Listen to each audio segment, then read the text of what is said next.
नमस्कार दोस्तों, आज आप लोग की वर्ल्ड ज्योग्राफी में महाद्वीप पढ़ा रहे हैं। महाद्वीप में दूसरी क्लास है।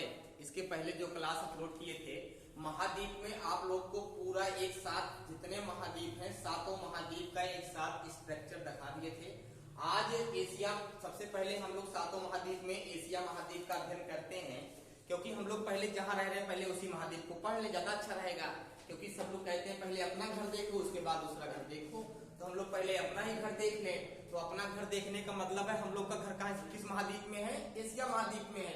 तो हम लोग पहले एशिया महाद्वीप को पढ़ लिया जाए। तो एशिया महाद्वीप को 5 क्लास लेंगे, 5 पार्ट में पढ़ाएंगे। एशिया महाद्वीप का आज पार्ट नंबर 1 है, पार्ट फर्स्ट है। 5 पार्ट पढ़ाएंगे। पहला पार्ट है दक्षिण एशिया, फिर एक होगा पूर्वी एशिया, पश्चिमी एशिया, उत्तरी एशिया, मध्य एशिया। 5 भाग में एशिया महाद्वीप को समाप्त करेंगे। और एशिया महाद्वीप में पूछेगा कुछ कितने देश हैं। एशिया महाद्वीप में 48 देश हैं, लेकिन हम लोग टॉपिक का नाम पढ़ा है साउथ एशिया। तो साउथ एशिया में कितने देश आते हैं? 10 देश आते हैं। हम लोग 10 देशों का अध्ययन आज करेंगे। साउथ एशिया में कितने देश आते हैं? 10। और 10 देश कौन कौन है यहाँ पे चित्र बनाए हुए हैं। सबसे पहले अपना देख रहे हो इंडिया, अपना भारत है। और भारत किसमें आता है? साउथ एशिया में आता है। तो साउथ एशिया, भारत के आसपास जो देश चिपके हुए हैं वो भी साउथ एशिया में आते हैं। जैसे पाकिस्तान की राजधानी क्या है बताओ? इस्लामाबाद। पाकिस्तान हो गया और राजधानी पूछेगा क्या होगा? इस्लामाबाद। तो पाकिस्तान हो गया, अफगानिस्तान हो गया। अफगानिस्तान की राजधानी क्या है? काबुल। अब यहाँ चाइना हो गया, चाइना की राजधानी क्या है? बीजिंग। इसके बाद आएंगे नेपाल काठमांडू, भूटान थिम्पू, म्यांमार नई पैताब, बांग्लादेश ढाका। इसके बाद श्रीलंका श्री जयवर्धने पूरे कोटे। इसके बाद आएंगे कहाँ पे? मालदीव की राजधानी माले। और उसके बाद हम लोग जहाँ रहते हैं उसका नाम इंडिया, राजधानी नई दिल्ली।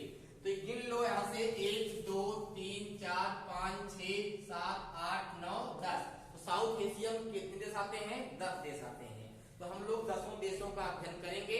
ऐसे करके आपको 5 भाग में पूरे एशिया महाद्वीप में 48 देश का अध्ययन कराना है, जो कि आपकी तैयारी के लिए बहुत अच्छा होगा, बहुत लाभदायक होगा। क्योंकि आप तैयारी जब कर रहे हो तो वर्ल्ड ज्योग्राफी में बताए थे लगभग 60% पार्ट महाद्वीप कवर करता है। 1 महीना लगभग लग जाता है पूरा महाद्वीप समाप्त करने में। 7 महाद्वीप हैं और 7 महाद्वीप पता है। 7 महाद्वीप पढ़ने का मतलब है कि आप कम से कम 200 प्लस कंट्री पढ़ चुके हो। और 200 प्लस कंट्री पढ़ने का मतलब है बहुत सारी जानकारी, उसी में पर्वत पहाड़ चोटी झील नदी नहर सब, उसी में खाई सब आ जाता था। पूरा सब पढ़ना पड़ता है उसी में हम लोग को। तो यहाँ एक पड़ोसी जो देश है किसमें आते हैं? ये साउथ एशिया में आते हैं। मालदीव। पूछेगा साउथ एशिया में कितने देश आते हैं? तो क्या बताओगे आप लोग? 10 देश। कितने आते हैं? 10 कंट्री साउथ एशिया में आती है। अब साउथ एशिया के लिए एक संगठन बनाया गया। संगठन इसलिए बनाया गया कि साउथ एशिया में लोग आपस में आयात निर्यात, कोई विवाद हो, कोई भी चीज हो, उसको आपस में समझ सकें। उसके लिए एक संगठन तैयार किया गया है सुझाव के लिए। उस संगठन का नाम क्या है? सार्क। संगठन को क्या बोलते हैं? सार्क। जो कि परीक्षा में संगठन के तौर पे अगर भारत में परीक्षा हो रही है तो ये बहुत इंपॉर्टेंट है। तो सार्क को बोलते हैं हम लोग दक्षेस। क्या बोलते हैं? दक्षेस। ये क्या है? संगठन है। किसके लिए बनाया गया है बताओ? सार्क संगठन जो बनाया गया है किसके लिए बनाया गया? साउथ एशिया के लिए। और साउथ एशिया में कितनी कंट्री है? 10। लेकिन सार्क में 10 देश शामिल नहीं है। अब इसमें सार्क को दक्षिण बोलते हैं। इसका फुल फॉर्म पूछेगा south Asian association of regional corporation. इसका क्या है? फुल फॉर्म है। हिंदी में पूछेगा दक्षिण एशियाई सहयोग संगठन। क्या है? दक्षिण एशियाई सहयोग संगठन इसका फुल फॉर्म है। पूछेगा स्थापना कब हुई थी? 8 दिसंबर 1985 को ढाका, हमारे देश पड़ोसी देश है बांग्लादेश, जिसको पहले पूर्वी पाकिस्तान कहते थे, उसी की राजधानी है ढाका। ढाका में इसकी स्थापना की गई। 8 दिसंबर का दिन था, रात नहीं, दिन में था। 8 दिसंबर 1985, मतलब बहुत दिन नहीं हुआ है। 85 15 कितना हो गया? 2000 हो जाते हैं यहाँ पे। 22 चल ही रहा है और 22 और 15 कितना हो गया? 37 साल। मतलब इस संगठन को बने 37 साल हो गया है कि आपस में जो पड़ोसी देश हैं वो कोई दिक्कत ना आए, समझौता, कोई लड़ाई फसाद ना करें, आयात निर्यात लेन देन में कोई समस्या ना उत्पन्न हो। तो यहाँ सब लोग एक संगठन बना के रखे हैं। इससे 2 देश ऐसे हैं कि जगह मान लिए हैं। 2 देश नहीं जुड़े और दोनों कौन कौन है? चाइना और म्यांमार। न म्यांमार जुड़ा न चाइना जुड़ा। वो कहा हम सार्क में शामिल नहीं होंगे, वो सार्क में शामिल नहीं है। उसके बाद बचे 8 देश शामिल हैं। पूछेगा कि सार्क में कितने देश शामिल हैं? तो 8 देश अगर आप लोग का नाम जानना चाहते हो कोई मतलब नहीं है, मैप आपके सामने बना हुआ है, सिर्फ आप लोग म्यांमार और चाइना को निकाल दो, बचे जितने सब क्या है सार्क के मेंबर हैं। सबसे आसान हो गया। किसको? म्यांमार और चाइना को छोड़ दो, उसके बाद जो बचा किसका नंबर है? सार्क का नंबर है। तो ज्यादातर यही पूछ लिया है कि सबसे बताओ कौन नहीं है, सार्क का सदस्य नहीं है। तो ये भारत के 8-10 देश है, उसमें 4 ऑप्शन देगा और उसी में एक म्यांमार या चीन एक दे देगा, कहेगा सार्क का मेंबर सदस्य नहीं है। चीन देगा या तो म्यांमार, 3 देगा जो होगा, 1 देगा जो नहीं होगा। म्यांमार और चाइना नहीं है, इसका मेंबर सार्क का।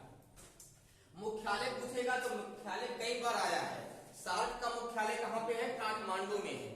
और काठमांडू किसकी राजधानी है? नेपाल की राजधानी है। तो वहाँ मुख्यालय मतलब सब लोग वहाँ बैठते हैं, सब देश अपने अपने मेंबर को भेजते हैं और भारत वाले भेज दिए अपने मेंबर को, किसी को साथ में शामिल होने के लिए मंत्री कोई भेज गए, पाकिस्तान कोई चलाया, अफगानिस्तान कोई चलाया, सब चुन के जाते हैं। तो सब लोग वहाँ हिस्सा लेते हैं, बैठते हैं, एक मुख्यालय बना हुआ है। तो मुख्यालय पूछेगा तो कहाँ है? काठमांडू में है। कुल देश 8 हैं, लेकिन पहले 7 ही थे। पूछेगा कि बताओ सार्क में इसके पहले कितने देश जुड़े थे? 7। लेकिन एक नया देश जुड़ा हुआ है, 8वां देश, उसका नाम क्या है? अफगानिस्तान। अब क्या नाम है? और इस पे किसका कब्जा हो गया? तालिबान का। तालिबान कोई दूसरा देश नहीं है। पाकिस्तान में 2 समुदाय निवास करती है, उसी में कोई पठान है, कोई जो भी हो गए, मतलब बड़े 2 समुदाय हैं। ये भी तालिबान जो होते हैं दूसरे समुदाय है, तो एक समुदाय दूसरे समुदाय पे हावी हो गया है, वही है, सब लोग वही है। बात समझ लो, तालिबान कोई दूसरा देश नहीं, अफगानिस्तान में कोई दूसरा देश आके कब्जा कर लिया। तालिबान भी कहाँ का है? अफगानिस्तान का ही रहने वाला है। वो भी कोई समुदाय है जो दोनों के बीच में पड़ती नहीं है। वो चाहते हैं हमारा साम्राज्य, वो चाहते हैं हमारा साम्राज्य हो, तब तालिबानी का हो गया। इसके पहले किसका था? अफगानी का था। अफगान पठान होते हैं, इन लोग का था। अब देखो ये सार्क को हम लोग पढ़ लिए, आते हैं कुछ चैनल के बारे में पढ़ लें, जो कि आपके यूपीएससी की परीक्षा में, पीसीएस की परीक्षा में ज्यादा पूछता है। वनडे एग्जाम में बहुत कम ही पूछता है, लेकिन आपके पीसीएस वगैरह बड़ी परीक्षा में ज्यादा पूछता है चैनल, क्योंकि नॉर्मल परीक्षा में नहीं पूछता, बहुत डिग्री बढ़ जाता है। आ गया, हम लोग अक्षांश रेखा जानते हैं, 8 डिग्री अक्षांश रेखा। कितनी? 8 डिग्री अक्षांश रेखा पूछेगा किसके मध्य गुजरती है। तो एक यहाँ पे मिनिकॉय द्वीप है, द्वीप मतलब समुद्र में एक टापू है, उस टापू का नाम क्या है? मिनिकॉय द्वीप। क्या नाम है? टापू है समुद्र के बीच में। तो मिनिकॉय द्वीप और मालदीव एक देश है। एशिया महाद्वीप का सबसे छोटा देश कौन है? चलो बताओ, एशिया महाद्वीप का सबसे छोटा देश कौन है? एशिया महाद्वीप का सबसे बड़ा देश कौन है क्षेत्रफल में? रूस नहीं, चाइना। क्षेत्रफल में हाँ चाइना है, हम जान रहे कंफ्यूज हो रहे हो। अगर पूछेगा पूरे विश्व में सबसे बड़ा कौन है क्षेत्रफल में, तो रूस होगा। रूस का आधा से ज्यादा भाग कहाँ पे है? वो यूरोप में है। तो यूरोप तो जोड़ेंगे नहीं, रूस 2 महाद्वीप में फैला हुआ, एशिया महाद्वीप में और यूरोप महाद्वीप में। जो रूस का जो भाग एशिया महाद्वीप में है उसी को हम लोग साइबेरिया बोलते हैं। साइबेरिया कोई देश नहीं है, साइबेरिया मतलब पाकिस्तान का भाग है। तो रूस का जो भाग एशिया महाद्वीप में आता है उसे हम लोग क्या बोलते हैं? साइबेरिया। क्या बोलते हैं? साइबेरिया बोलते हैं। तो पूछेगा एशिया महाद्वीप का क्षेत्रफल की दृष्टि से सबसे बड़ा देश कौन है? चाइना है, और जनसंख्या में चाइना है। और एशिया महाद्वीप का सबसे छोटा देश कौन है? मालदीव। एशिया महाद्वीप का वह कौन सा देश है जहाँ जनसंख्या घनत्व ज्यादा है? हाँ, 48 देश में एक देश ऐसा है जहाँ जमीन कम है, लोग खूब घने भरे हुए हैं, तो एक बोलते हैं जनसंख्या घनत्व डेंसिटी। इसे अपने भारत में कहा जाता है बिहार की। तो उसे पूरे एशिया महाद्वीप 48 देश में एक देश है जिसकी डेंसिटी ज्यादा है, बताओ कौन है? सिंगापुर। कौन सा है वो? सिंगापुर। सिंगापुर छोटा है लेकिन वहाँ लोग खूब निवास करते हैं, वहाँ ज्यादा बाहरी आके छाप बैठे हैं टूरिस्ट वाले, सिंगापुर खूब जाते हैं। सुने हो? चलो सिंगापुर घुमाना है, कितने को? सिंगापुर, मलेशिया, तो सिंगापुर खूब जाते हैं। तो ये देखो, एक 8 डिग्री चैनल है, ये मिनिकॉय द्वीप और मालदीव के बीच और श्रीलंका से होकर गुजरती है। इसको याद रखिएगा, मिनिकॉय द्वीप और मालदीव के बीच से और श्रीलंका से होकर गुजरती है। इसके बाद 9 डिग्री चैनल जो है वो निकोबार और तमिलनाडु, ये तमिलनाडु है, और ये केरल और मिनिकॉय द्वीप। 4 चीज याद रखिएगा। मिनिकॉय द्वीप कौन सा चैनल मिनिकॉय द्वीप से गुजरता है? 9 डिग्री। मिनिकॉय द्वीप केरल, भारत के 2 राज्य केरल और तमिलनाडु और निकोबार से होकर गुजरता है। एक है 10 डिग्री चैनल, ये कहां से? लक्षद्वीप, केरल और तमिलनाडु और अंडमान निकोबार के बीच से गुजरता है। कौन सा? 10 डिग्री चैनल, ये बहुत इंपॉर्टेंट था। आओ इसी को जूम इन कर लिए, यहाँ पढ़ाना ठीक नहीं था, इसी इतने पार्ट को हम यहाँ जूम करके बना दिए हैं। बात समझ रहे हो ना? आप लोग कंफ्यूज मत होइएगा। मतलब इसी इतने पार्ट को हम जूम करके फिर बना दिए हैं कि क्या मतलब कि अध्ययन करने में सरलता हो जाए, कठिनाई ना हो, जूम करके बना दिए हैं। तो ये क्या है, साउथ इंडियन है, पता है सब लोग को। इसकी आकृति देखने के बाद ही पता लग जाएगा कौन एशियन है, साउथ एशिया, साउथ इंडिया है।